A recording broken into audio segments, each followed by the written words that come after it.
Hi, my name is Cheryl Harry, and I'm volunteering as your session moderator. Thank you for joining this Zoom meeting session, Creative Solutions to Civic Challenges, Municipal-Artist Partnerships. So we invite you to turn on your camera if you're comfortable and able to join with video during the Q&A and conversations. To minimize background noise, we ask that everyone stay on mute when you're not talking. And if you'd like to ask a question, please use the raise your hand feature inside the participants tab. You are also invited to submit your questions via chat in the Zoom screen, and they will be addressed throughout the session. If you have any tech or connectivity issues with the event software, we suggest using the Chrome browser. It may also be helpful to follow the direct Zoom meeting invite, which is in the session description. So now I am very pleased to turn this session over to Taja Lindley and Prerana Reddy. Thank you so much, Cheryl, for keeping things smooth and helping us orient ourselves to this Zoom room. My name is Prerana Reddy, and I'm the Director of Programs at A Blade of Grass, a nonprofit organization based in New York that supports socially engaged art nationally through a fellowship program. Taja is actually one of our current fellows right now. And we also create content, short films, magazines, digital articles that help to make socially engaged art more visible and to help create more rigorousness and sharing and networking amongst artists and municipalities and people in philanthropy who are interested in how art and social justice can work together. I'll be the moderator today, the name of the session, Creative Solutions to Civic Challenges, Municipal-Artist Partnerships. And so I just wanted to kind of tell you a little bit about how the overall structure of the session is before I turn it over, before I kind of give you a little test drive of the online tool. And then I'll turn it over to Taja to speak more specifically about her own project that she's doing as an artist in residence in New York City's Department of Health and Mental Hygiene, looking at maternal health and racial justice and racial inequities within the care system. And then finally, I'm going to look at the questions in the chat and try and pop them in as needed, but we'll also have a kind of interactive moment after questions for Taja specifically, where we're going to invite first folks who are either municipal workers or arts administrators to talk a little bit about their own experience that they have, to share their experience on how artists have addressed civic problems or whether they have issues that they're facing now that they hope to work with artists with. And then we'll also engage the artists in the room to talk about whether they've had such experience or have ideas for ways that they feel like their practice connects to civic challenges, and have a little bit more of a feel for who's in the room and kind of the specific needs that they have. And then I'll close the session going back to the tool and some of the resource and tools section of the guide. So that's kind of roughly how it's going to work. I'm just going to quickly share my screen so you can kind of see where what the guide looks like, and then I'll walk you through the different sections. One second.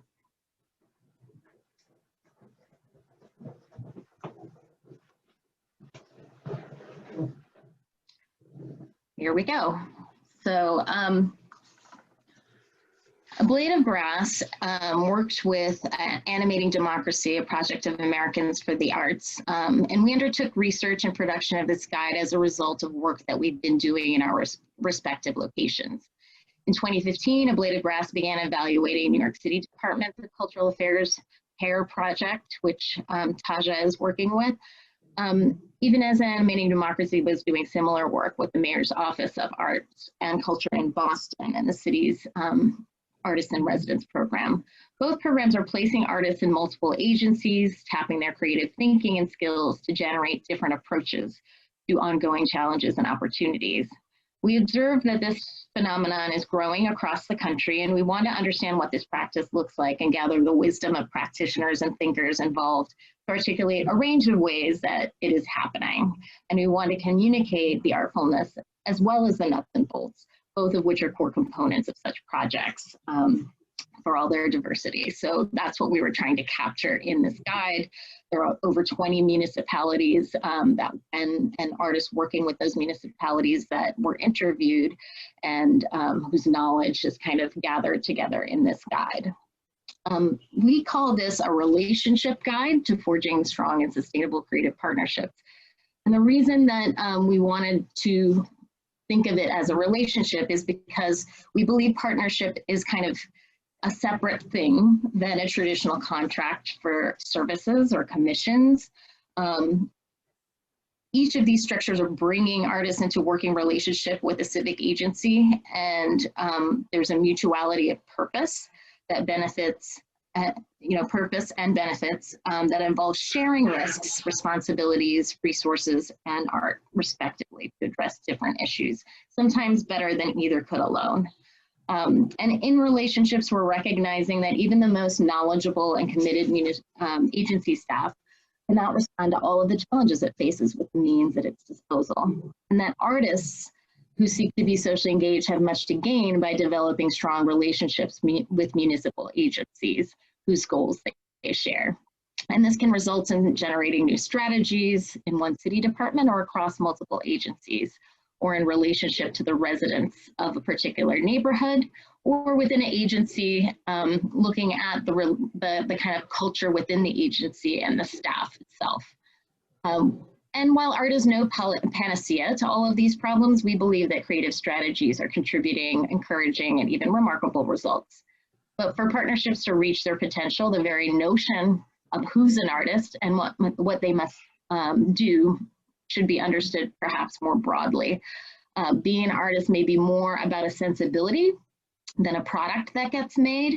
And some artists are more concerned with preserving or promoting an underappreciated cultural heritage than making an art object per se. And others work in other than aesthetic contexts, be they educational, therapeutic, or community organizing settings.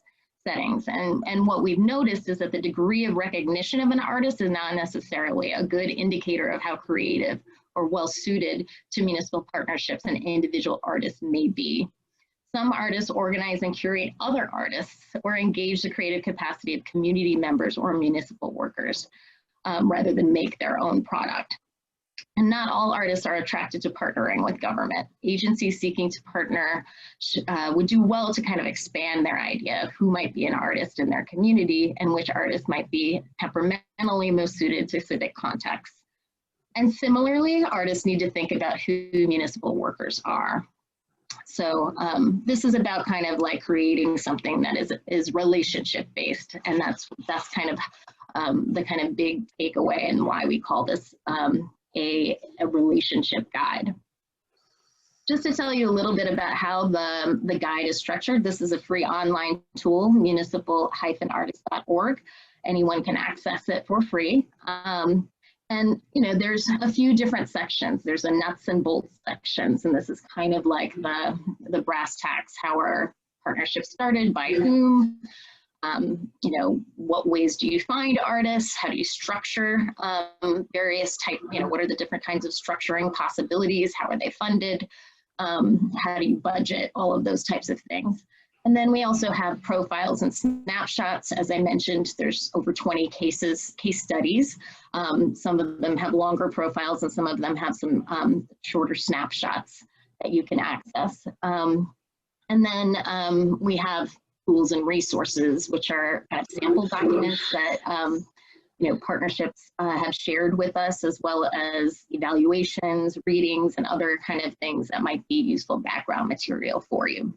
So that's kind of the general way that you can navigate, and I'll just show you a kind of little bit about like what's in each of these sections. So in nuts and bolts, for example, we have why, as I mentioned, structuring, power dynamics between artists and city agencies. Sometimes we have a tendency to think that all of power rests within the municipality because of their scale and their resources, but oftentimes artists are really bringing a lot of power, notoriety, a sense of trust that also is something that needs to be considered. And as I mentioned, some of these pieces about like, how do you find an artist? What types of processes and vetting needs to happen? How do you structure them? How much time or what kinds of ways do you set up ways of getting to know each other? And as I mentioned, Taja's project is part of the New York PAIR program, and we actually have a profile here of the New York City Department of Cultural Affairs Public Artists in Residence program, which is a year-long program. So a few kind of examples of projects that have happened through that in the first few years. The structure, the artist receives $40,000. 20,000 comes from DCLA and 20,000 from the host agency, and that's because that's the maximum that they can do with a no-bid contract, so that allows them a kind of easier way of engaging artists without going through that process.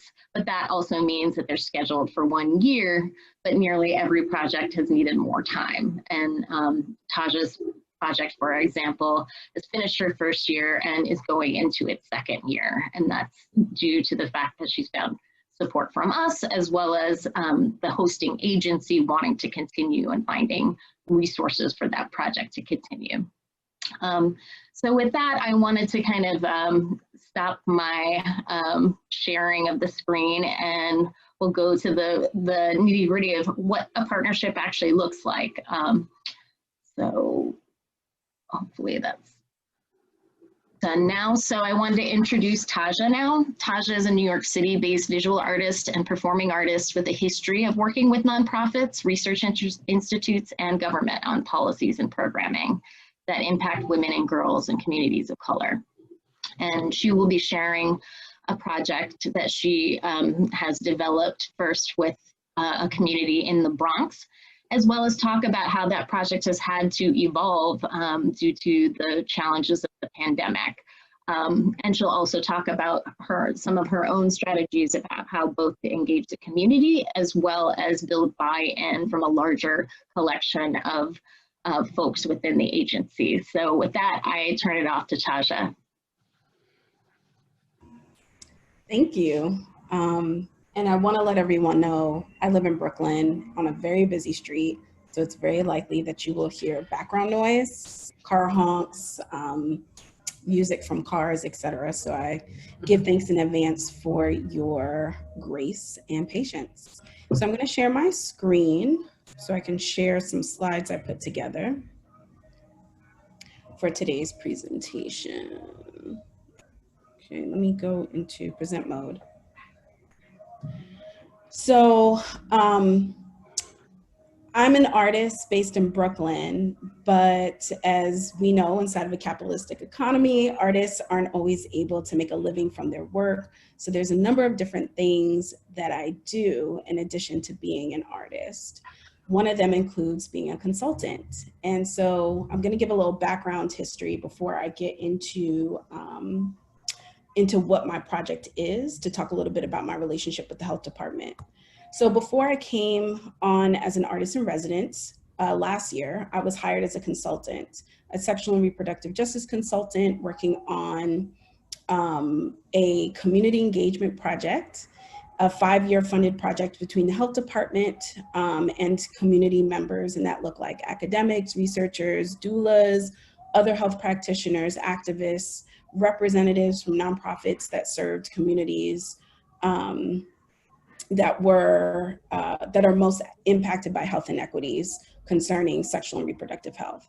So I came on as a sexual and reproductive justice consultant, or SRJ, and my task was to support the community engagement group, or CEG for short. And the CEG worked with the health department on a number of different things, including giving feedback on current campaigns, but also working collectively to create one of their own. And that included what is now known as the New York City Standards for Respectful Care at Birth. So part of my role, I was part of a process where there were multiple consultants hired, all of us Black women, who were supporting shepherding this from ideation into a realized project. It was a community engaged project that included community gatherings, and my role was to really help shape the direction of the content and the design and the distribution. And it was in that role that I really noticed some of the challenges and barriers of doing work with city agencies to create something that is community-led and has true participation from community in its shaping. Thankfully, I got a lot of stories to share about that, but thankfully we got on the other side of that and we were able to produce what I'm showing you here. So this is the poster, this is the brochure. So when an opportunity arose to become an artist in residence with the City Health Department, I knew it was the right fit for me because the call was to have an artist work on a project around birth inequity, specifically in the Bronx. And if you know anything about the 5 boroughs of New York City, you know that the Bronx has some of the worst health outcomes in the state and in the nation, but it's not as resourced as, say, like Brooklyn. The City Health Department has several neighborhood health action centers where they're trying to bridge the gap between like community and public health with programming and workshops and community partnerships. And so they have several in the city, one in Brooklyn, one in East Harlem, and another in the Bronx. So the ask of the health department was to have an artist work out of their Bronx office to create an art project that addresses maternal health inequity. So in New York City, Black women are 8 times more likely to die than white women due to pregnancy-related causes. This is twice the national average. And quite frankly, the way the United States compares to other countries that are considered developed or have a lot of access to resource, we're not faring well at all. New York City has been trying to wrap its mind around how to deal with this and to create equity in the city. And so the artist residency was supposed to be a part of a constellation of strategies to address that. How the PAIR project works is that they ask in the application process for us to put forward a framing question. So we don't have to come into this already having had an idea of what it is we're going to create. They just want to know, how are we going to, what is the anchoring question or investigation for our time? So it's a 12-month program. The first 3 months are supposed to be your research phase, where you get to learn the agency a little bit more, as well as dig deeper into how the city is grappling with the social issue that was put forth. And then the latter 9 months is supposed to be an implementation. So you come in, the first 3 months, you do your research. By the end of the 3 months, you're supposed to put forward a proposed project.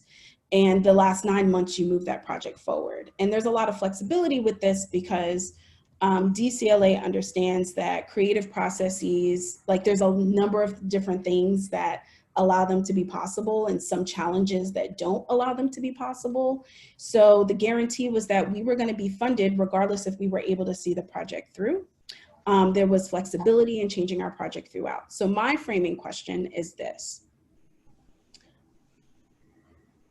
As Serena Williams' birth story demonstrated, Black women are met with skepticism and often report that healthcare providers minimize, dismiss, and disrespect them when they seek healthcare.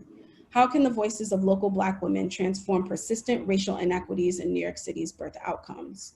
I'm curious how local policies and maternity medical practices will change when the voices, stories, and experiences of pregnant and or parenting Black people and Black folks of reproductive age are centered, heard, and believed. Beyond town halls and community gatherings, how can Black women's stories be creatively shared, acknowledged, and disseminated in ways that will shift and inform medical practices as well as hospital and city policies? So that was my framing question. And what it produced was this. Oh. Okay, here we go. So in the public health world, there is this analogy that is often given about the iceberg to talk about maternal mortality. So an iceberg, what we see above the water, is maternal mortality, that is the moment of death. And when we look below the water, what we start to notice is that there's these other things too surrounding that are just as important but are not seen. So near misses or severe maternal morbidity, so people who almost die, as well as people who just have a lot of complicated pregnancies that may not have resulted in death, but were challenging nonetheless. And so this gets used a lot. And what I was thinking of in my project was not just what's below the surface of the water, but what's in the water. What even makes these things possible to begin with? And I have institutional racism and medical racism listed here, but there's a number of things that we could say is responsible for this. So what I understood in that moment, or not in that moment, but in the process of developing my project, was that I wasn't going to be able to just focus on the moment of death. I had to expand and look at the web of systems and experiences that create that. Because while maternal mortality rates demonstrate racial inequity, what we also know is that people have experienced racism and have lived to tell about it. Also, because of like HIPAA and stuff, I can't necessarily approach every person who's experienced maternal death and say, hey, how was that for you? Do you mind bringing your story to this project? In a number of ways, I had to hold storytelling with a lot of care in general. So I would never approach people that way to begin with. But even if I wanted to, I couldn't because health privacy laws. So expanding my project also allowed me to expand who I was able to talk to, reach, and work with. So I knew storytelling and stories was going to be at the center of this, especially when Black birthing people often report that they just don't feel heard and believed around their pain levels, around understanding something's not right with their body and being like dismissed, and things that are potentially life-threatening, not being caught until they're too late or almost too late. And that goes back to the Serena Williams story. So I came up with different ways that I'd be able to facilitate conversations with people. This is one of the ways.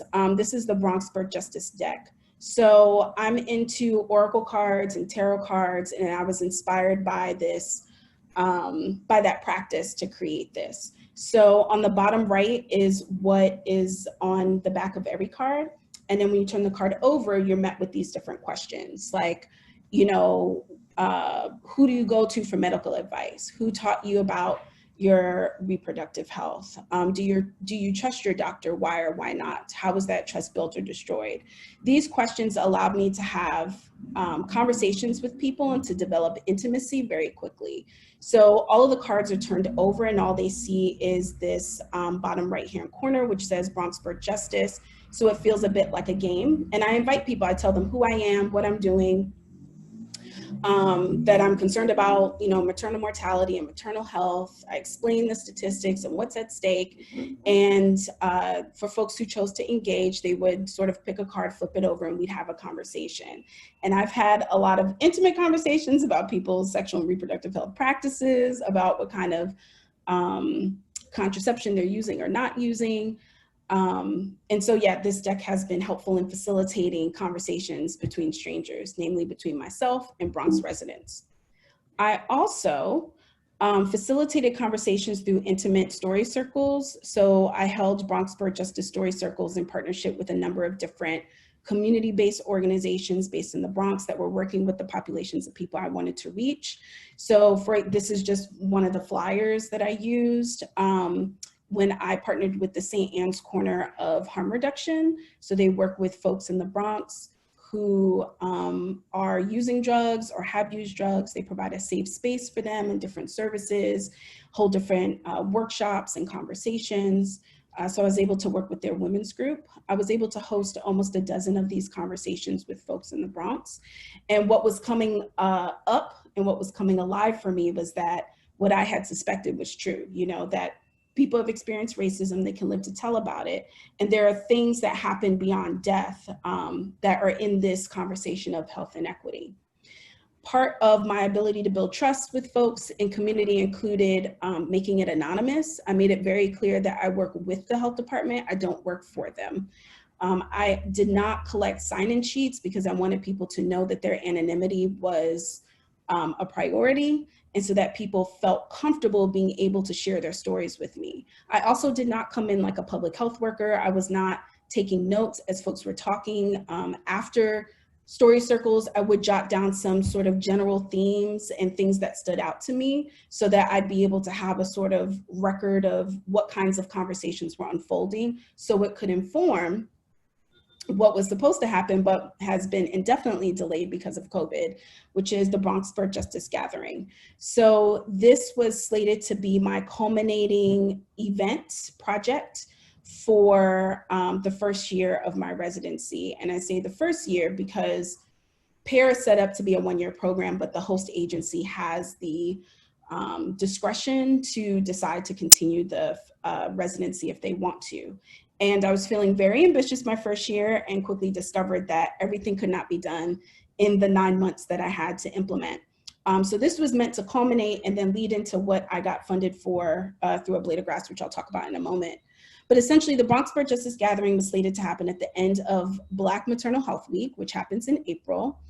And it was gonna be a people's conference. So not the people who typically go to conferences, but folks who are pregnant and parenting, who have important experiences and stories to tell that are usually left out of these conversations, with the hopes that my project in general was sort of a participatory policymaking sort of process. So the idea of the gathering was that everyone would come together to have conversations so that folks could do some consciousness raising, to learn more about how their story connected to other people's stories and also connected to a system of inequity, as well as provide opportunities for people to gather and be in joy and build relationships and or strengthen relationships, and to also make connections with other resources in the Bronx for folks who served this population of folks. So whether people were offering like workshops or direct services, there was gonna be some tabling, etc.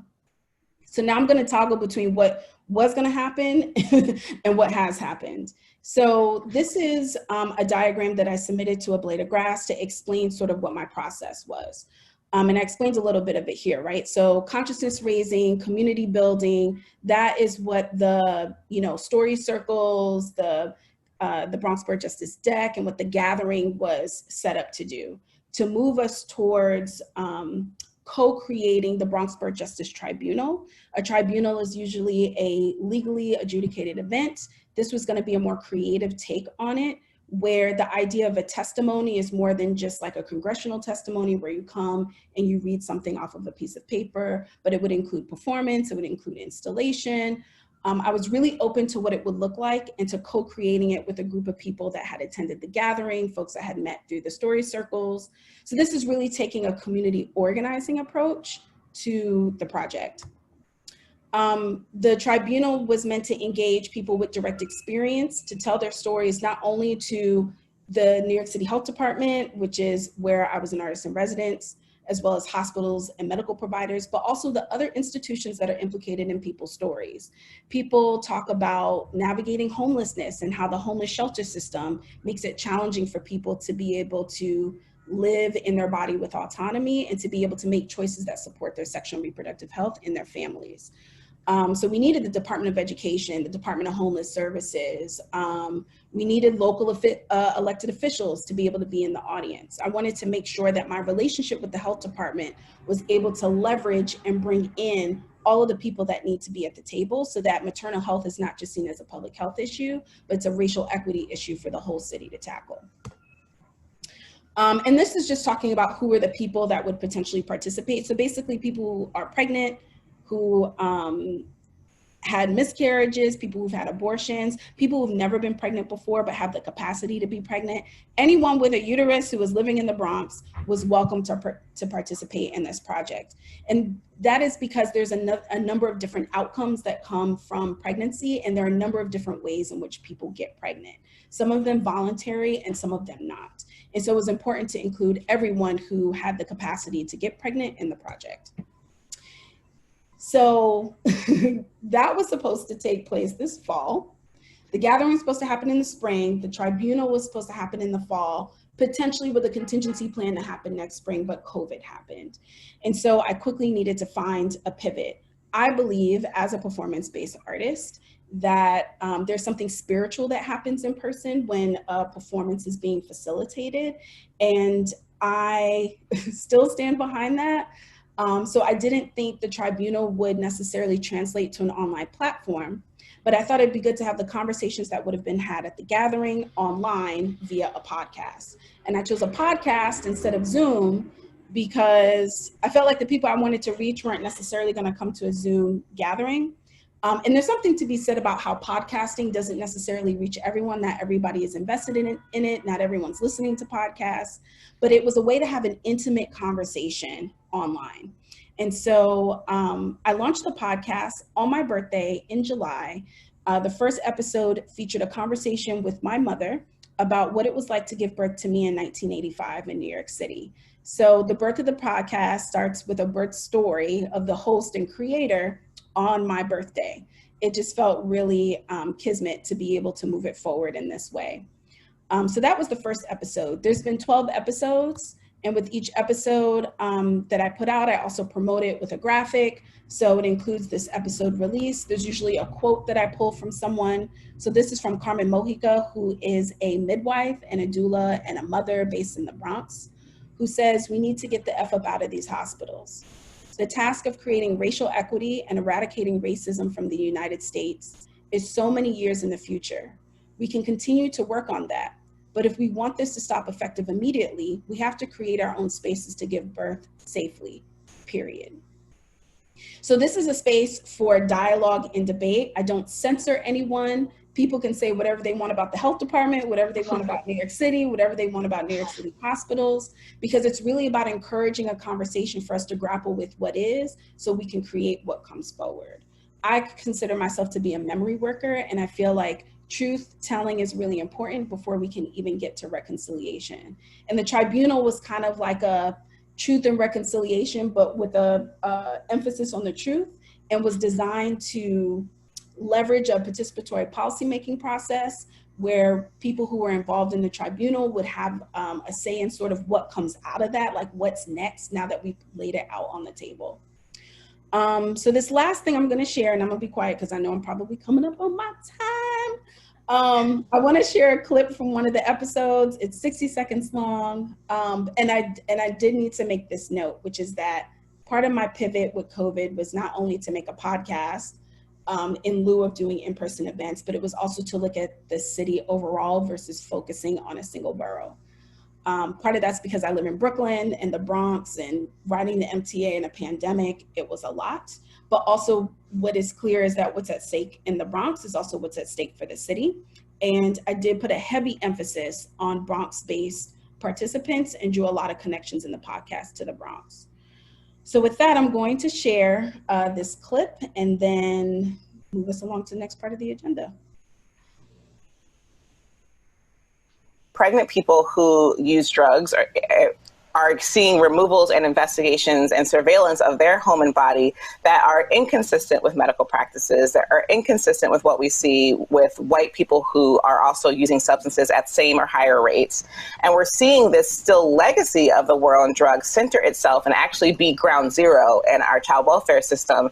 And we accept that in our society because we have this like higher standard or this idea of like what pregnant people are, what they should do and what mothering should be, that is just kind of like inconsistent what it means to be human. And what we know is that a drug test is not a parenting test, that drug use and parenting are two different inquiries. And someone could be a great parent and use drugs, and someone could be a terrible parent who doesn't use drugs. Those two things are different inquiries, but we still see a massive conflation between those concepts. And I will stop sharing my screen. Thank you. Thank you so much for sharing, Taja.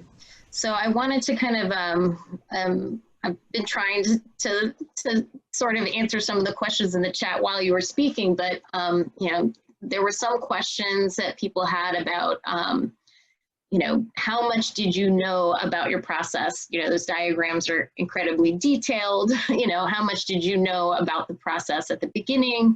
You know, I know that you created those diagrams almost towards the end of your first year to be able to continue and find funding for it. But what did you know about the process going into it? How much developed in terms of your strategy and what the diagrams show throughout the process? Yeah, so the last couple of diagrams I had created when I did my project proposal about like who the participants were and like what their different experiences meant. As a person who is already rooted in reproductive justice worlds, like before I came to the health department as a consultant and before I became an artist in residence, I had a really strong sort of understanding around how to contextualize the information that I was receiving, and also as a person who facilitates too.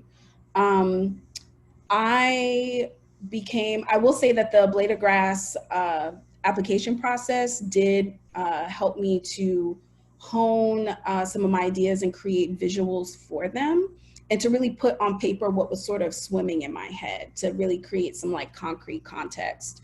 But the specificities were really worked out over time and came into greater clarity as I was dealing with contrast. So like having conversations with the health department about why this or why not that, why it's important that we don't collect, sign-in sheets, it just helped me to clarify the what and the why. And I anticipated that some of that diagram might have also shifted as I continued to engage more people, because it was meant to be more participatory and not just Taja's got an idea, will everybody come through and do what I say, but rather how could I facilitate a process with the resources I had to create something collaborative. And can you talk a little bit about kind of, who within the health department are you engaging with directly? Did you have a primary contact who was helping you navigate not just the bureaucracy, but the thought process about how to like build greater trust from the various people in the department, et cetera, or buy-in from them? Yeah, so because I was a consultant, there was some trust that was built with part of the department, but this is one of the largest public health agencies in the nation and one of the biggest in New York City. So my residency was in a completely different space than where my consulting was. And the person who was my contact was probably like middle management in her specific part of the health department, which has a new name now because they did a whole bunch of restructuring.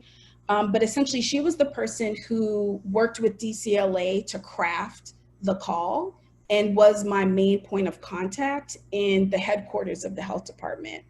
The other person that I worked with was at the Neighborhood Health Action Center based in the Bronx. She too, her name is Eilish, and she is on the ground doing the Bronx-based work and was also part of the process of selecting the artist.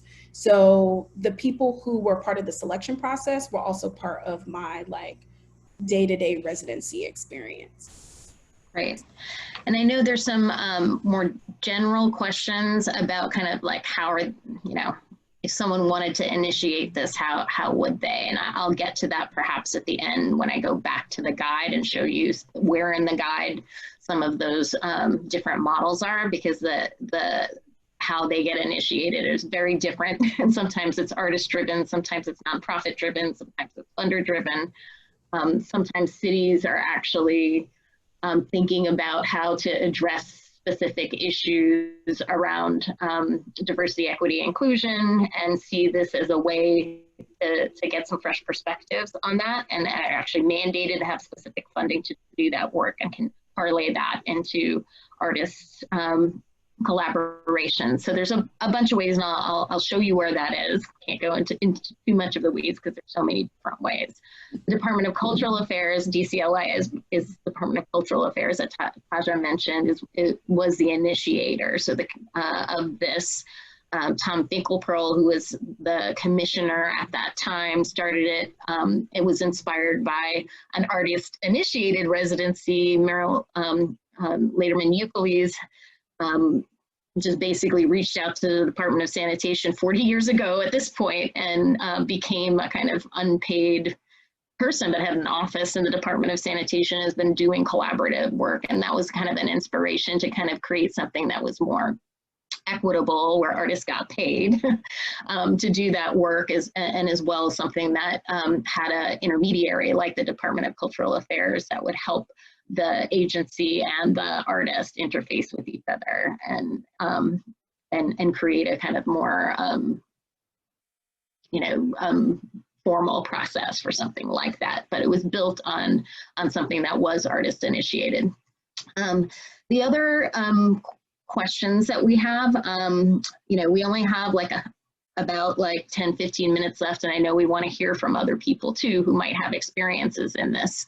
But I guess people wanted to know was, you know, what are the challenges of working, you know, within and navigating the department, which, you know, obviously is still happening, right? And especially in the middle of a pandemic when, you know, roles are shifting, priorities are shifting. How did you feel like you were able to get them to you know, reconnect to this project, perhaps after, you know, while also dealing with COVID?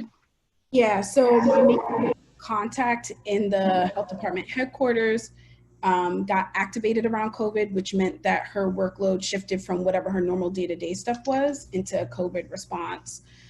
So she wasn't as available and accessible. The health department also gave me an office in their Bronx Neighborhood Health Action Center. It was a shared office, so it wasn't exclusively mine, but it was predominantly mine, and I was no longer able to really access that or the people that the Health Action Center was reaching.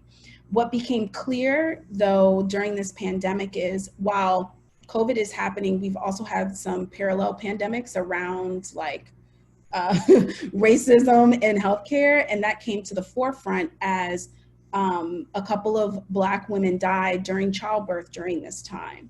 So namely Amber Isaac Rose in the Bronx and Shaija Washington in Woodhull Hospital. So, and then the community outcry that happened after that, and the ways in which I was also able to amplify that on the podcast.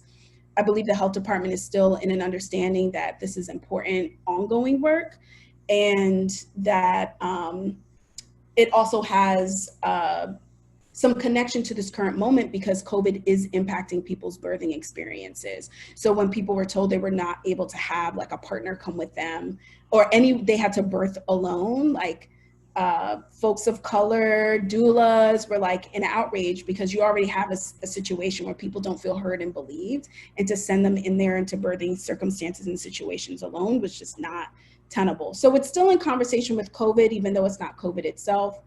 It is still prioritized at the health department, both through my consulting contract and the potential second year of this. But we've been in conversation about how COVID is connected to this ongoing health inequity. There's some questions about budgeting. We mentioned that there's a $40,000 contract, and people wanted to know, does that include costs for programs, or is that it's supposed to include the cost of everything? My salary, anything I need to pay for needs to be paid for with that. So the way they suggest that we use it is we use half to pay ourselves, $20K for ourselves and then $20K for the project. However, it is totally up to the artist's discretion on how we use the funds. Yeah. Great. So I know that we're running out of time, and I wanted to make sure that we have like 7 minutes left. I thought that we had until 2:30, but we actually have a little break. I noticed that. Session. Sorry about that. I should have read more clearly, but so I wanted to like open it up to folks. You know, I know that a lot of people will have a lot of like very logistical questions about this, and again, I urge you to look at the guide to see the various ways that different cities are answering these questions about budgeting, et cetera, because there's not one right way. And you know, every municipality is different and every agency is different. So in terms of, maybe we'll just open it out to everyone. Are there folks who are in this session who would like to raise their hand and, you know, share some of their own experiences working with artists or working with city agencies, depending on you know, which side you might be on, that might add to this this conversation that we're having, because we know that experience is everywhere and not just, you know, in the guide or with Taja. So we want to hear from you. Anyone want to share?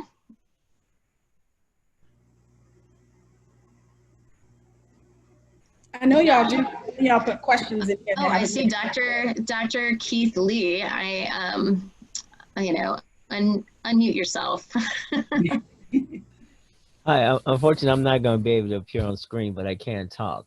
I think it's a wonderful project. I think it's wonderful what Blade of Grass is doing. I think that someone should be giving you project money in addition to the $40,000. And so that was one of the things that came out.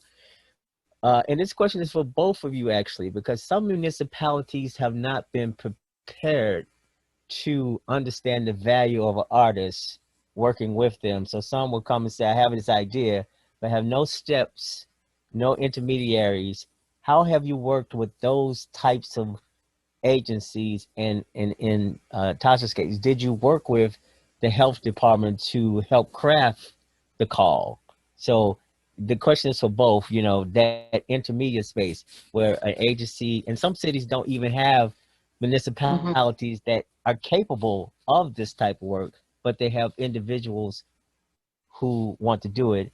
And I'm throwing a lot in it because I don't want to say, and then there are artists also who have an idea, approach an agency, and nothing happens because, again, the agency isn't ready to do it.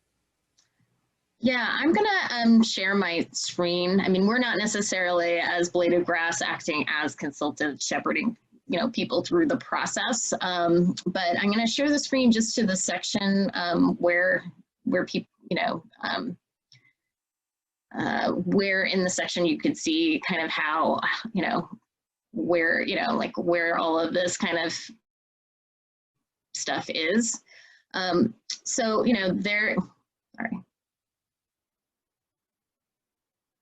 You know, there is this part within Nuts and Bolts called structuring your partnership, and there is a who initiates the partnership. And, you know, again, you know, a lot of this is really about, you know, who has either the resources, the idea, and the gumption to make it happen. There are a few cities, usually with Department of Cultural Affairs, or some sort of entity like that, an intermediary that helps make those relationships happen. But sometimes it has just been an artist is working on a social justice issue that has enough traction and public attention that they can offer something that then the city has to engage with. I know in Richmond, there were artists that actually created a training for police and how to engage with youth that then, you know, new police recruits had to that became part of their formal training, for example, and it wasn't through an artist in residence program. So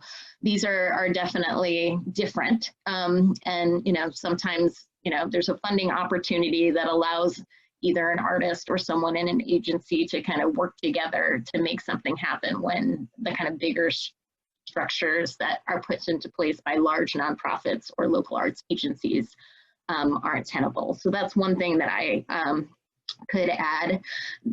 People also are asking about readiness. So one of the things about that we encourage people to do is, you know, here are some questions for municipalities and questions for artists. We kind of created this to, as the little sheet that, like, depending on who you are, you know, some of the gaps that people have is that, you know, they have great ideas, but they haven't thought about all of the contingencies with that, and like what infrastructures they have, what flexibility, what risk tolerance they have, and all of those types of things. So this is a kind of conversational tool in the ideation stage that people can look at. Another thing that we created was this kind of, and it's you know, it's perhaps a little bit like women are from Venus and men are from Mars, and it's more complicated than that, but like common misunderstandings or different ways of working and thinking, you know, between artists and city agencies. So these are kinds of tools that people can use in, you know, in that stage, whether you're starting from the municipal side or the artist side, to really consider in terms of structuring and like whether it's a good idea, that I did want to share with you that's in the guide. So I'm going to stop sharing my screen again and hope that some of these tools are going to be helpful. I know there's only 1 minute left, so I want to thank all of you for participating and asking some questions in the chat. And I'm sure, you know, Taja is available if there's specific questions about her project. you know, to answer that through her own Birthing Justice podcast website. I'm sure there's contact information. She shared her direct email. Thank you, Taja. You can also email me, breddy@ablatedgrass.org. I'll type that in there. I also wanted to thank the Tremaine Foundation, not only for giving us this forum for sharing the work, but also supporting the guide itself and its dissemination. And I wanted to thank the NEA, the Our Town grant, which helped us do all of the research and production for this tool, and Partner and Partners, which is the graphic design firm that helped us make this a lot of information into something that hopefully is easy to navigate. Thank you again, and enjoy the rest of your conference. Oh, I just want to say one one thing. thing. Yeah, go ahead. Yeah, just that folks are welcome to reach out to me if you had some follow-up questions. I do have a lot of thoughts and insight around things like intellectual property, dealing with bureaucratic challenges, because I have and had many of them with the health department, and just about relationship building between artists and agencies from an artist perspective. That I know we don't have time to talk about today, but I can be reached at tajalindley.com. There's a contact page, or taja.lindley@gmail.com. Sorry, Beatrice, I don't think we have time for, I see your hand raised. I apologize that we ran out of time. I'll advertise it directly. Thanks. Okay, all right, great. Take care. Thanks, everybody. That was fantastic. All gratitude. Bye now.